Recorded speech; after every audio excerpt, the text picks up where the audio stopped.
Zelenskiy Trampga yangi talablar bilan javob berdi. Kiyev rejimi rahbari Donald Trump bosimi ostida yon berib, prezidentlik saylovlariga rozi bo'ldi. Biroq bu chekinish uning taktikasi bo'lishi ham mumkin. Buni g'alaba deb bo'lmaydi. Politico nashriga bergan intervyusida AQSh prezidenti Kiyevni ancha keskin tanqid qildi. Ularni saylovlarni kechiktirish uchun urushdan bahona sifatida foydalanayotganlikda aybladi hamda Ukrain xalqining o'z irodasini bildirishga haqqi borligini ta'kidladi. O'ylayman, hozir buning tamomiyla vaqti keldi, dedi Trump. Shuningdek, Trump Zelenskiyni tinchlik muzokaralariga mas'uliyatsiz yondashayotganlikda tanqid qildi. Uning aytishicha, Ukrain delegatsiyasiga taklif qilingan reja yo'qqan, biroq Kiyev rahbari uni hali ham to'liq o'qib chiqmagan. U aslida uni o'qimagan, dedi prezident. Trump bu haqda yakshanba kuni ham gapirgan edi. Zelenskiy rejadan bexabar ekanini Ukrain tomon ham tasdiqladi. Dushanba kuni SNBO kotibi Rustam Umerov Kiyev delegatsiyasi rahbari Zelenskiyga AQSh bilan olib borilgan muzokaralar bo'yicha barcha ma'lumotlarni taqdim etishini aytdi. Nega bu hozirgacha qilinmagani aniqlashtirilmagan.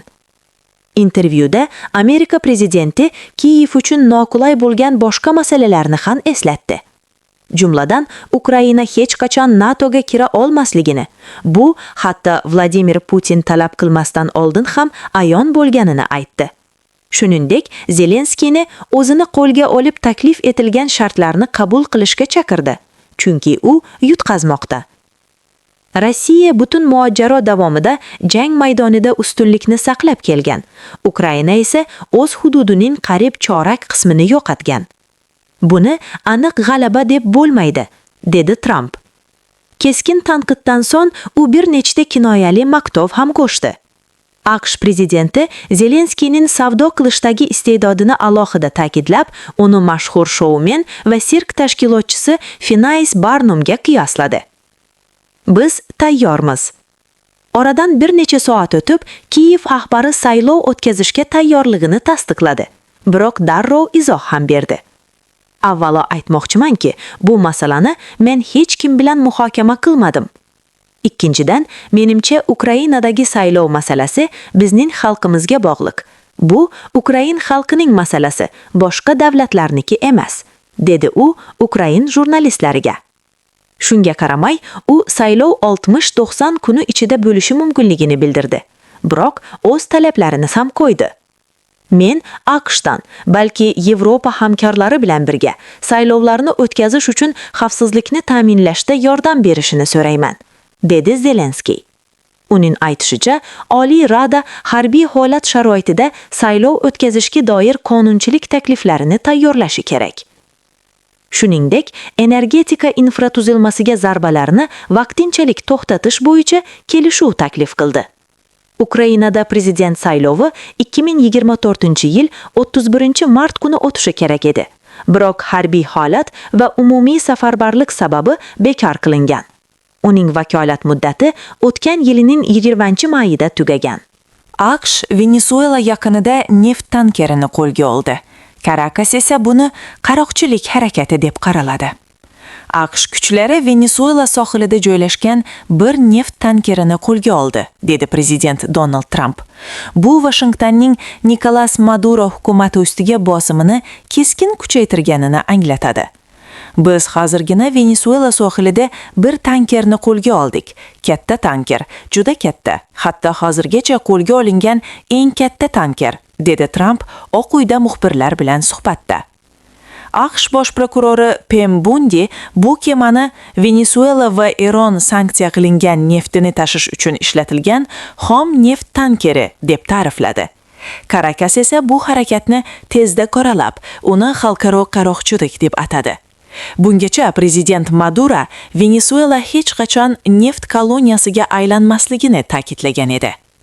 Trump ma'muriyati Venesuelani AQShga narkotik moddalar oqimini yo'naltirishda ayblab keladi va so'nggi oylarda prezident Maduroni xalqaro maydonda yanada ko'proq izolyatsiya qilishga harakat qilmoqda. Dunyoning eng katta tasdiqlangan neft zaxiralaridan biriga ega Venesuela esa Vashingtonni uning boyliklarini o'g'irlashga urinayotganlikda aybladi. Seyzur yangiligi qisqa muddatli ta'minot bo'yicha xavotirlarni kuchaytirgani sababli Brent neft narxi chorshanba kuni biroz ko'tarildi. Tahlilchilar bu harakat kemachilarga tahdid solishi hamda Venesuela neft eksportini yanada izdan chiqarishi mumkinligidan ogohlantirmoqda. Nega Tailand va Kamboja Tramp vositachilik qilgan sulhdan keyin yana urushmoqda? Tailand Kamboja chegarasi bo'ylab yana artilleriya, raketalar va havo hujumlarining portlashlari yangramoqda. Yuzlab kilometrga cho'zilgan hududdagi qishloqlar 5 oy ichida ikkinchi marta evakuatsiya qilindi. Oilalar va ularning uy hayvonlari vaqtinchalik boshpanalarda gilamchalar ustida o'tirib, qachon uylariga qayta olishlarini va yana qachon qochishga majbur bo'lishlarini o'ylashmoqda. Nega bu iyul oyida AQSh prezidenti Donald Trump vositachilik qilgan sulhdan so'ng shuncha tez sodir bo'ldi?